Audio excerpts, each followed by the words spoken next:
Vladimir Putin has issued a decree focusing on the identification and protection of Russian historical real estate overseas. This move has been interpreted by some Russian nationalist bloggers as laying the groundwork for potential aggressive territorial claims against neighboring countries, including the United States. Others see this as the Kremlin's attempt to use its soft power in former Soviet states, possibly leading to internal disturbances in those countries, to include administrative interference and hacking. Now, Putin's decree was enacted last week and aims to identify, document, and legally protect Russian properties abroad, particularly those in former territories of the Russian Empire and the Soviet Union. And these include Alaska, parts of Eastern and Central Europe, substantial areas of Central Asia, as well as regions in Scandinavia.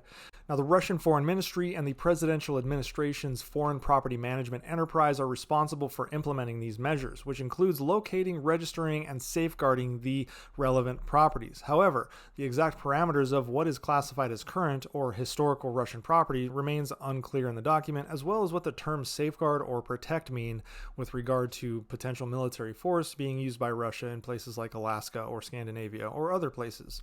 Now, on that specific discussion in the Russian space that deals with Alaska, they specifically are looking at Russia's 1867 sale of Alaska to the United States, which Putin previously downplayed, but now is hinting at potential territorial disputes by some of Putin's inner circle. But let's be real, any movement on Alaska is unlikely, but rather a distraction from the dissatisfaction expressed by Russian hawks on the current outcomes of Russia's actions in Ukraine and Putin's current reluctance for a full national mobilization. This has also led to increased belligerent rhetoric aimed at the Baltic and Scandinavian nations, which should be taken more seriously. Putin has been consistently outspoken in how this is Russia's second Great War, and he sees himself as leading the Russian people much like Stalin did in World War II, and this includes being comfortable with losing 20 million plus people like Russia did in World War II. So when he looks to potentially test the waters in the Baltic nations such as Estonia or Latvia or Lithuania, we need to take that as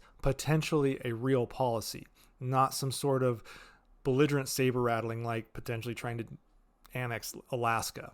Now, there's also speculation growing about a possible extensive mobilization in Russia following what is expected to be a pretty large victory in the election for Putin.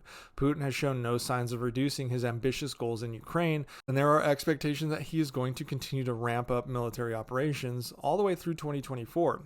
Meanwhile, President Zelinsky announced a competing initiative on Monday to preserve the cultural identity of Ukrainians in Russia.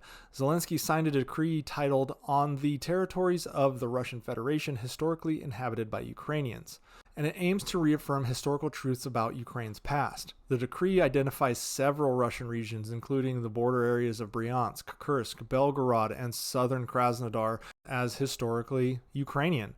Zelensky highlighted the importance of these initiatives in promoting Ukrainian unity and awareness of Ukrainian identity and history.